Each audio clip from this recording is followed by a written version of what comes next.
A paz do Senhor Jesus esteja na sua vida. Seja muito bem-vindo ao canal da Faeste Academia, uma escola de educação teológica aqui do estado de Santa Catarina, no Brasil. Eu sou o pastor Reginaldo de Souza e nesta videoaula apresentaremos subsídios da lição 6 do terceiro trimestre de 2024 da EBD, revista da CPAD Adultos, que tem como título O Livro de Esther.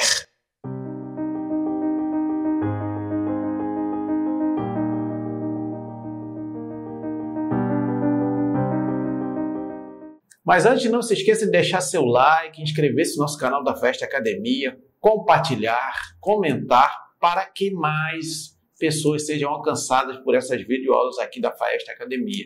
E também não esqueça que na descrição desse vídeo você vai encontrar um link para obter maiores informações sobre nossos cursos de teologia aqui da Faeste Academia para abençoar a sua vida. E também você encontra aqui na descrição abaixo desse vídeo links para você comprar os livros que são citados pelo comentarista deste novo trimestre, desta lição, e nos ajudar dessa forma a prosseguir com esse ministério de ensino da palavra de Deus. Texto áureo diz assim: porque se de todo te calares neste tempo, socorro e livramento doutra parte virá para os judeus. Mas tu e a casa de teu pai perecereis. E quem sabe, para tal tempo como este, chegaste a este reino. Esther, capítulo 4, versículo 14.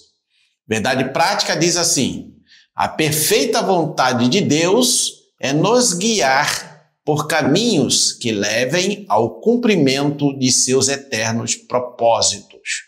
Leitura bíblica em classe encontra-se no livro de Esther, capítulo 1, versículo 1 ao versículo 9. Introdução. Nesta lição iniciamos o estudo do livro de Esther.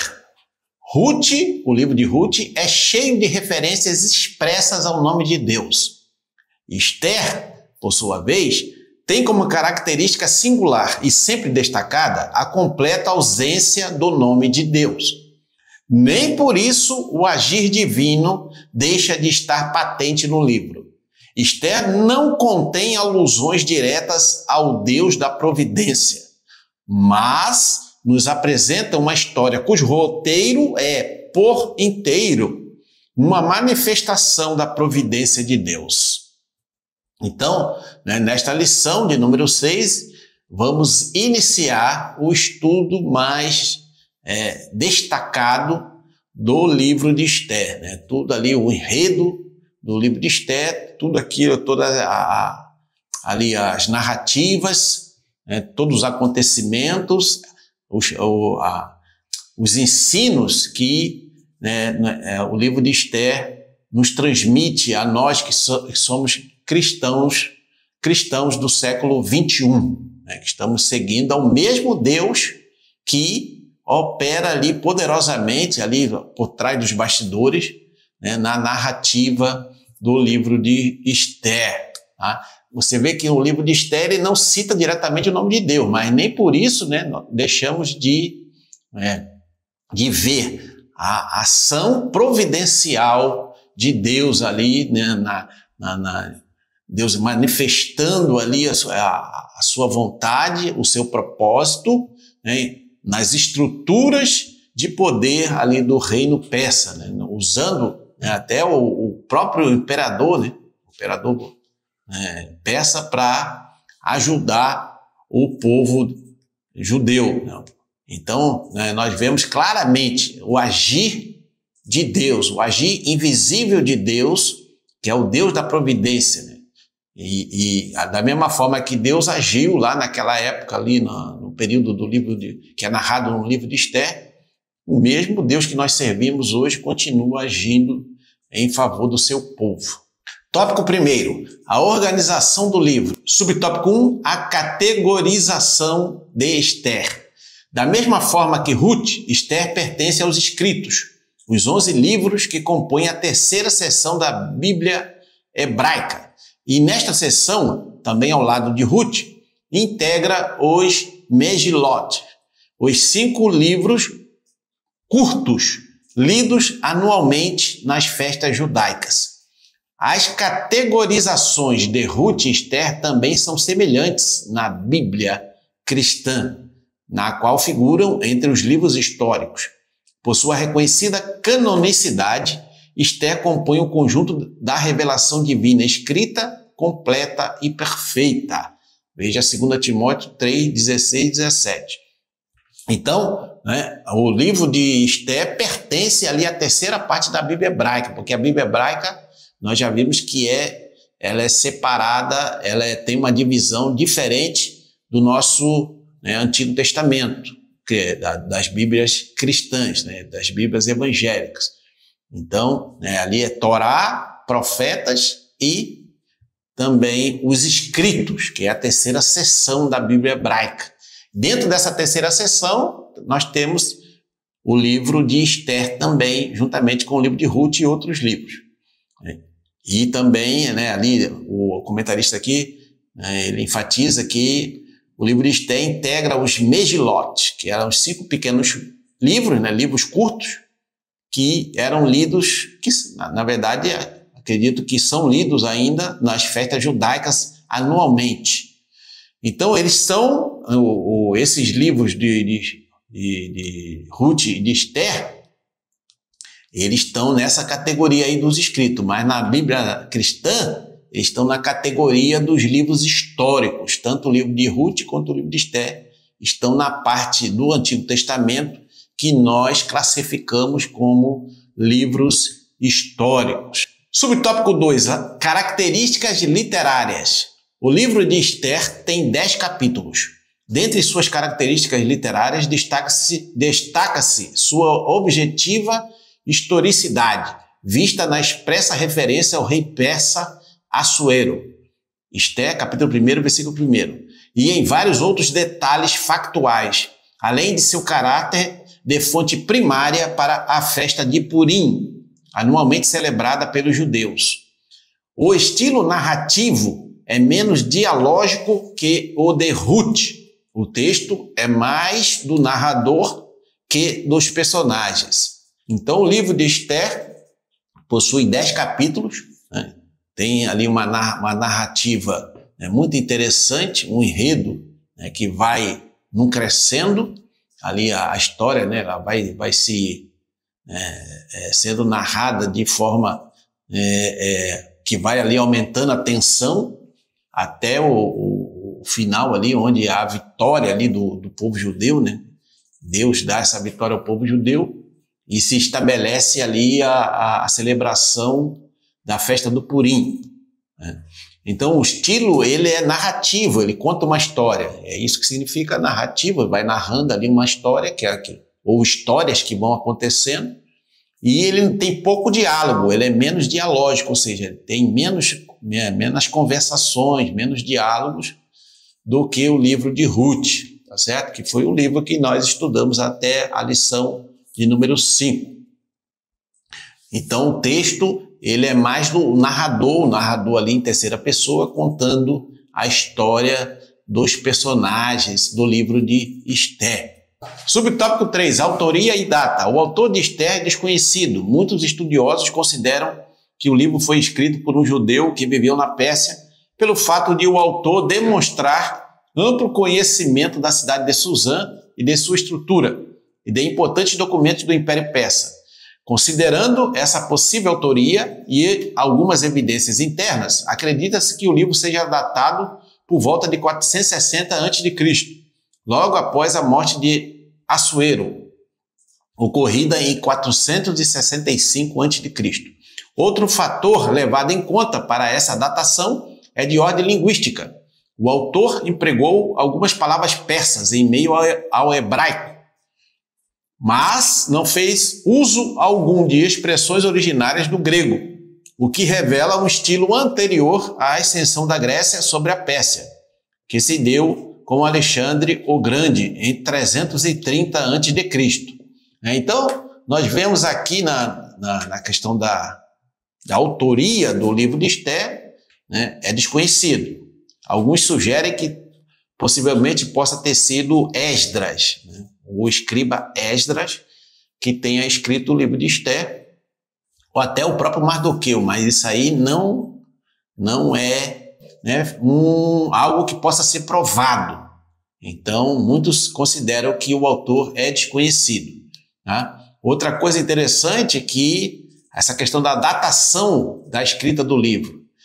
Possivelmente ou provavelmente ele foi escrito antes do domínio da Grécia, né? Do domínio da Grécia sobre o Império Persa, que ali o Alexandre o Grande invadiu a Pérsia, dominou ali, destruiu o Império Persa, e o grego começou a ter uma grande preponderância, relevância ali naquelas províncias. No entanto, você não encontra nenhuma palavra de origem grega no livro de Esther. Então, isso significa que o livro foi escrito antes desse período histórico, tá? Ali por volta de 460 antes de Cristo. Muito bem, chegamos ao final desse primeiro tópico. Se você está sendo abençoado ou abençoada por essa videoaula, não esqueça de inscrever-se no canal da Festa Academia, bate o sino para receber as notificações, deixe aí o seu joinha, o seu like, o seu gostei, comente e compartilhe para que mais pessoas sejam alcançadas por essas videoaulas. Tópico 2, o contexto histórico. Subtópico 1, o povo hebreu no exílio. Para uma melhor compreensão do contexto histórico do livro de Esther, é importante mencionar o final do período da monarquia do povo hebreu. Em 722 a.C., houve a queda do Reino do Norte sob os assírios. Está lá em 2 Reis, capítulo 17, versículo 6. Por mais de 100 anos depois, ou melhor, pouco mais de 100 anos depois, Judá, o Reino do Sul, foi levado para o cativeiro babilônico em 3 levas, 605, 597 e 586 a.C. Conforme Jeremias havia profetizado, o exílio na Babilônia duraria 70 anos. Foi um período em que Deus tratou com Judá, principalmente para extirpar a idolatria que havia contaminado a nação. Deus abomina todo o pensamento, sentimento e comportamento idolátrico. Por isso, nada em nossa vida pode ocupar o lugar que pertence a Ele. Então, aqui nós vemos nesse primeiro subtópico, por que o povo hebreu, ou o povo israelita, foi parar lá na Babilônia. Por quê? E depois, posteriormente, né, depois que a Pérsia invadiu a Babilônia, passou a ser subalterno ou ser dominado, né, pelos persas.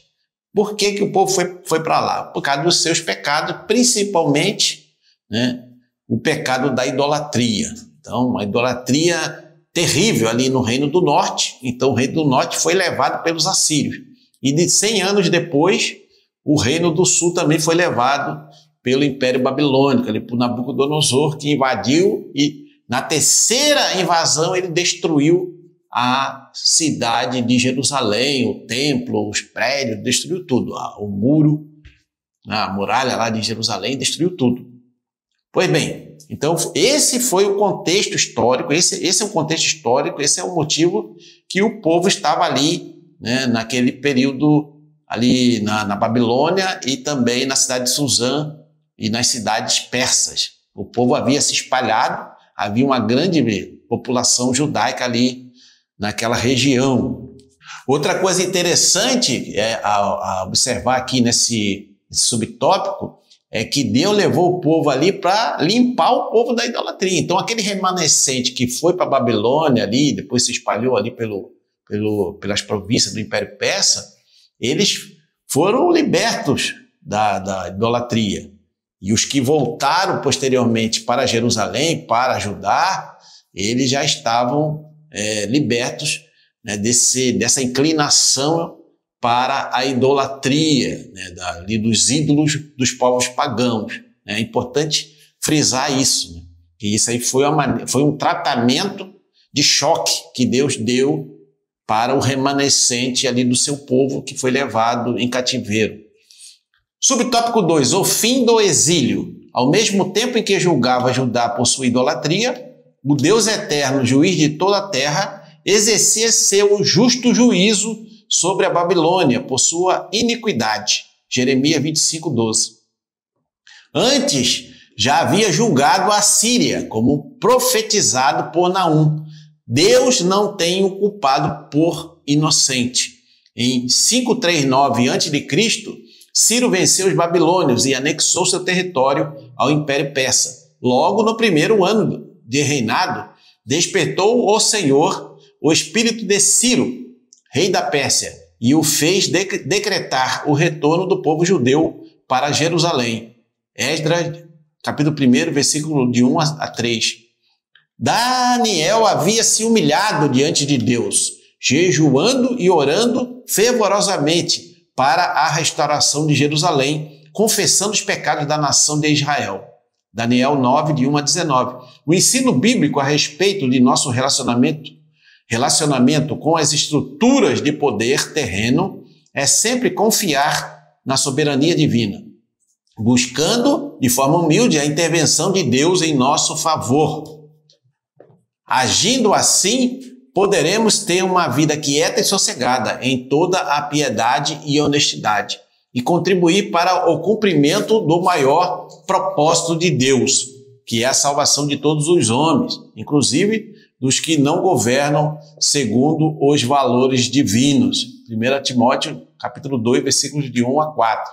Então nós vemos aqui nesse subtópico, né, o comentarista aqui ele vai falar um pouco sobre ali o fim do exílio. O profeta Jeremias já havia profetizado que o povo de judeu, o hebreu, ia permanecer ali no exílio, no cativeiro babilônico, durante 70 anos.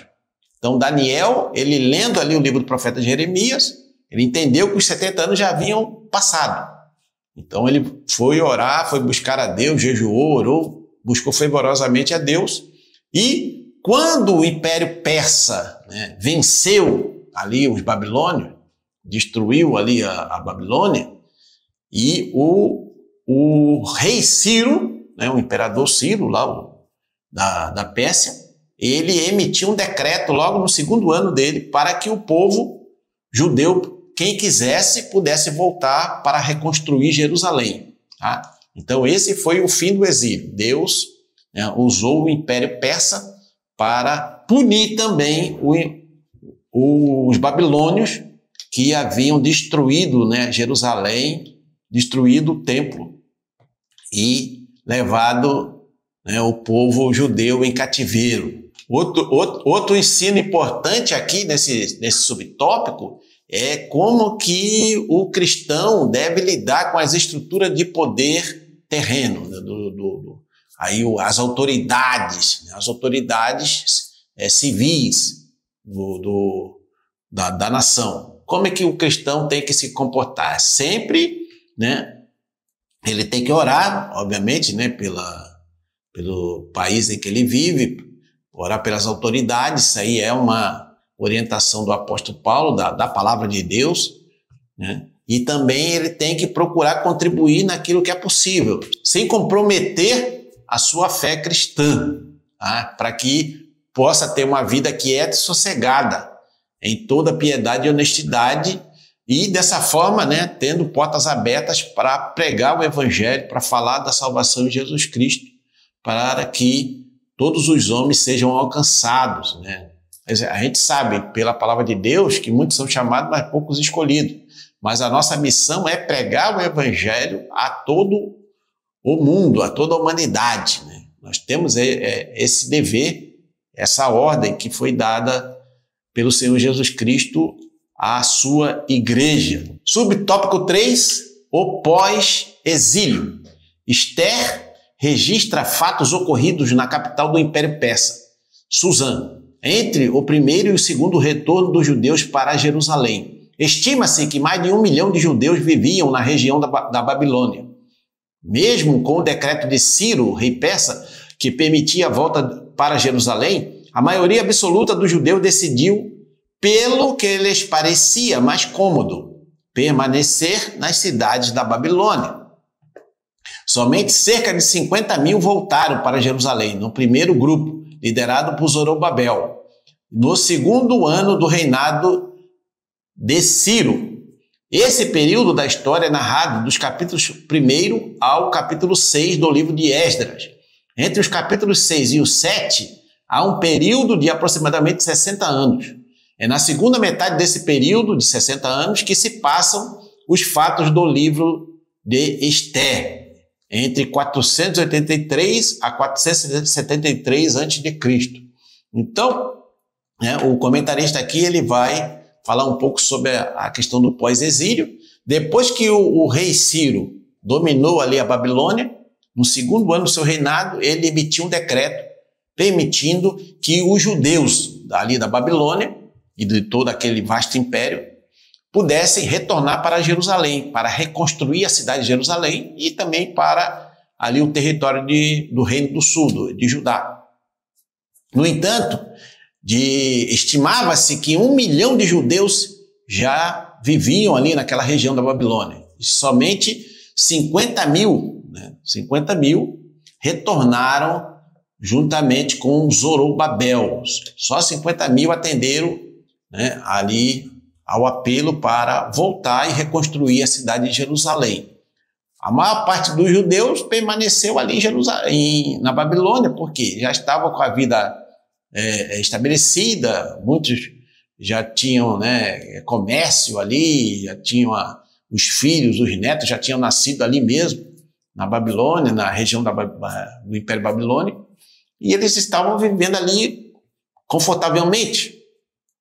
É claro que eles preferiram manter o conforto, o comodismo, do que ter que voltar para Jerusalém, que era uma viagem difícil, uma viagem dura, e também reconstruir uma cidade que estava totalmente arrasada, que Jerusalém estava nos escombros e precisava de muito trabalho para, como de fato aconteceu, para a reconstrução da cidade de Jerusalém.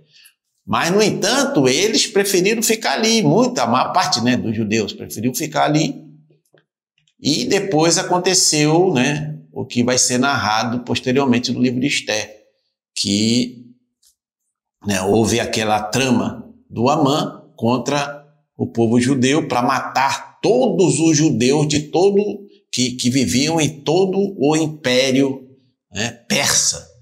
Mas Deus não permitiu que isso acontecesse. Se você quer aprender mais sobre a palavra de Deus, na descrição desse vídeo você vai encontrar um link para obter maiores informações sobre nossos cursos de teologia da Faeste Academia, curso básico, curso médio, cursos livres na área teológica para abençoar a sua vida. Ao finalizar essa videoaula, passe lá e aproveite a oportunidade de estudar teologia com quem entende do assunto por um preço super acessível. Aproveite as nossas promoções. Todos os nossos cursos têm certificado reconhecido por convenções de igrejas evangélicas espalhadas por todo o Brasil. Tópico 3. Propósito e mensagem. Subtópico 1. A providência divina. O principal propósito do livro de Esther é registrar o cuidado providencial de Deus com o seu povo, a despeito de suas escolhas fora de seu propósito. Ao decidirem permanecer na Babilônia sob os domínios do Império Persa, os judeus olharam para a estabilidade que imaginavam ter conquistado, não apenas no aspecto econômico, mas também cultural, social e religioso. Os persas tinham fama de benevolência com os povos que dominavam, principalmente quanto à liberdade religiosa. O retorno a Jerusalém exigia renúncia e disposição para uma viagem penosa e para a dura reconstrução de uma cidade totalmente destruída. Para muitos, pareceu melhor ficar na Babilônia. Há caminho que ao homem parece direito, mas o fim deles são os caminhos de morte. Provérbios 14, 12. Um comentarista aqui nessa parte, onde fala da providência divina, ele vai explicar sobre essa questão de que de mais ou menos 1 milhão de judeus que havia ali no Império Babilônico, vivendo nas províncias ali do Império Babilônico, somente 50 mil retornaram para a reconstrução ali de Jerusalém, junto com Zorobabel, na primeira leva. E depois, lá mais para frente, 60 anos depois, teve uma segunda leva que foi comandada por Esdras. Foi mais ou menos nesse período, entre a primeira volta dos judeus sobre Zorobabel e a segunda volta com Esdras, nesse período de 60 anos ali é que aconteceu a narrativa do livro de Esther. Então a maioria dos judeus preferiu ficar lá, porque já estava com a vida já estabilizada, né? Aquele comodismo, né? Já tinham conquistado algumas coisas ali. E o povo, os persas, eles tratavam bem os povos que eram dominados por eles. Então, eles permitiam a liberdade religiosa, tanto que os judeus puderam ter sinagogas ali durante o período do Império Persa, e tem até o Talmud babilônico, né, o chamado Talmud babilônico, que surgiu nesse período aí ali do cativeiro, do exílio e posterior. Então, veja que, né, ter que largar tudo isso, toda aquela estabilidade que eles já possuíam, e retornar para Jerusalém, que era uma viagem dura, né, uma viagem penosa, e naquela época, né, era uma viagem que demorava um bom tempo, e que continha também alguns perigos, né, principalmente de salteadores, e também chegar lá e ter que reconstruir a cidade praticamente do nada, né, do zero. Só tinha montões de pedras, então muitos preferiram, né, certamente, né, pensaram que era melhor ficar ali em Jerusalém, na Babilônia, e só que eles achavam que essa estabilidade que era proporcionada pelo rei persa e pelas autoridades persas, que isso aí ia durar para sempre, mas na verdade o inimigo do povo de Deus já estava preparando ali uma trama para destruir o povo, mas Deus, na sua misericórdia, na sua soberania, na sua providência, não permitiu que a trama do inimigo fosse adiante. Subtópico 2. Uma falsa estabilidade. Esther nos transmite como uma mensagem o perigo de confiar nas falsas estabilidades que as estruturas do mundo nos oferecem e costumam parecer mais vantajosas. Estava tudo indo muito bem em Suzã, até surgir a ordem de extermínio total dos judeus. A falsa segurança foi embora. O povo de Judá dependia novamente da intervenção divina para a sua sobrevivência. Esther nos mostra Deus agindo mais uma vez, movendo as estruturas humanas. Agora, no grande e poderoso Império Persa.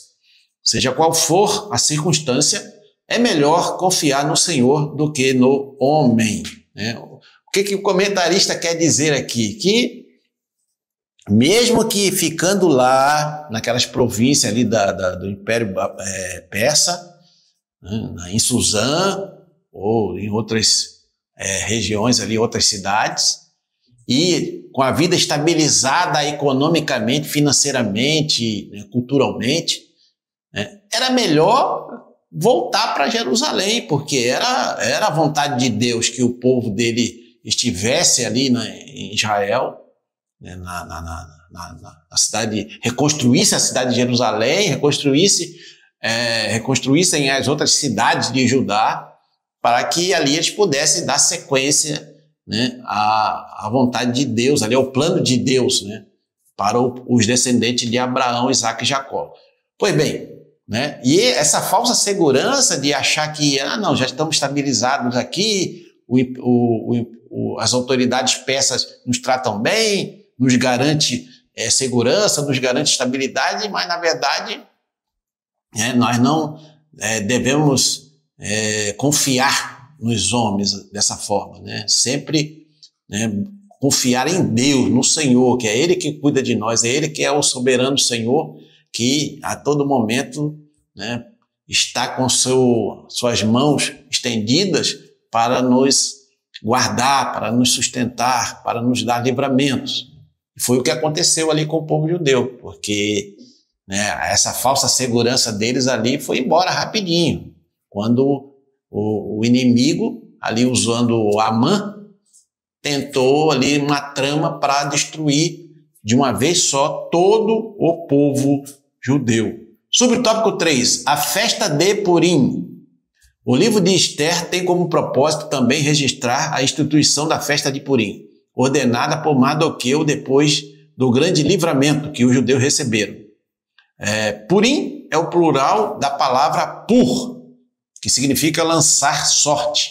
Conforme Esther 3:7, Amã lançou sorte para fixar o dia da morte dos judeus.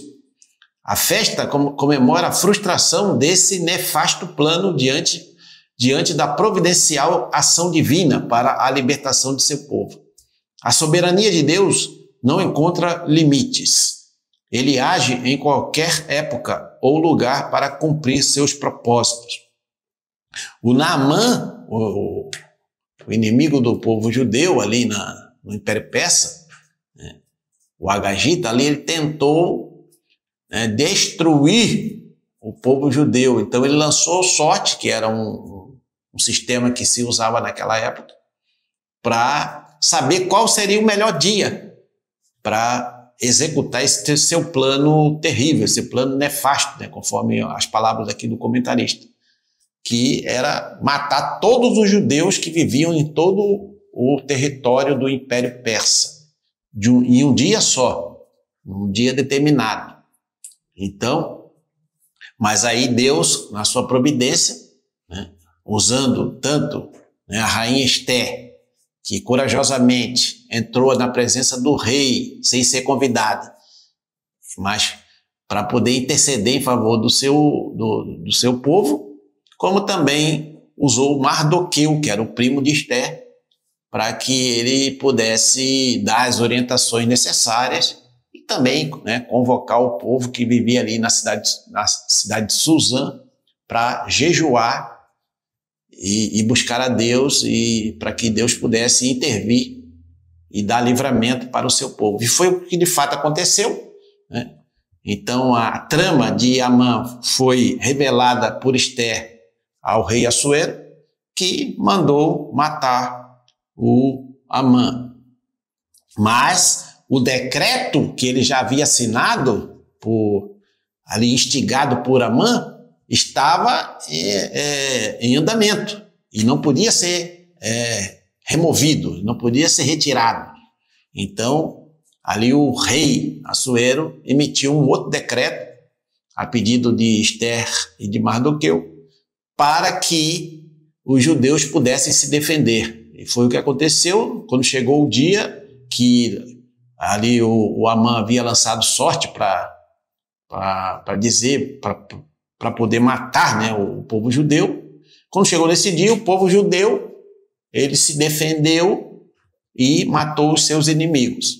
E aí Deus deu um grande livramento, uma grande vitória, e virou uma celebração, Então, todo ano, eles celebram essa festa de Purim para comemorar esse livramento que foi dado ali nesse período histórico de Esther, que é narrado no livro de Esther, E é interessante isso, que até hoje o povo judeu ele comemora essa festa de Purim. Isso mostra que o Deus Todo-Poderoso cuida do seu povo. E esse é o mesmo Deus soberano, todo-poderoso, que cuida de nós hoje.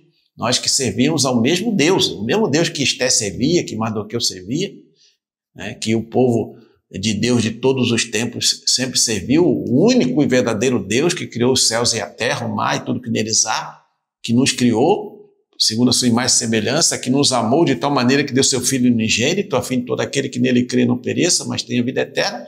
É o mesmo Deus que cuida de nós em todos os detalhes, que está com a sua mão estendida sobre nós. Muito bem, estamos chegando à conclusão. Se você está sendo abençoado ou abençoada por essa videoaula, não esqueça aí de deixar o seu like, comente, compartilhe, inscreva-se no nosso canal da Festa Academia. Também aqui na descrição do vídeo você vai encontrar um link para obter maiores informações sobre os nossos cursos de teologia aqui da Festa Academia e também links para adquirir, para comprar os livros que são recomendados pelo comentarista deste trimestre da EBD. Você comprando através desses links, vocês estarão nos ajudando a prosseguir com esse ministério de ensino da palavra de Deus. Muito bem, a conclusão diz assim: o livro de Esther nos lembra de que vivemos neste mundo, mas não devemos confiar em suas estruturas. Todos os reinos deste mundo passarão. Daniel 2, 37 a 45. Por isso, a palavra de Deus diz que a nossa cidade está nos céus, onde também esperamos o Salvador, o Senhor Jesus Cristo. Filipenses 3, 20. De fato, as Escrituras Sagradas, o Novo Testamento, o Senhor Jesus nos disse, estamos no mundo, mas não somos do mundo. Estamos aqui com a missão de pregar o Evangelho, de falar da salvação em Jesus Cristo. Mas somos, a partir do momento em que entregamos nossa vida para Jesus, que pertencemos ao reino de Deus, a nossa cidade está nos céus. Então, nós estamos aqui como testemunhas da salvação em Jesus Cristo, para que mais vidas sejam alcançadas. Essa é a nossa missão, é a missão da igreja, mas Deus tem cuidado de nós. Tá? Não devemos confiar nas estruturas humanas, naquilo que o ser humano, o ser humano decaído, ele pode nos proporcionar. Devemos olhar para Deus, buscar a Deus, confiar em Deus em todo o tempo, em todos os momentos. Deus abençoe, até a próxima aula, querendo Deus.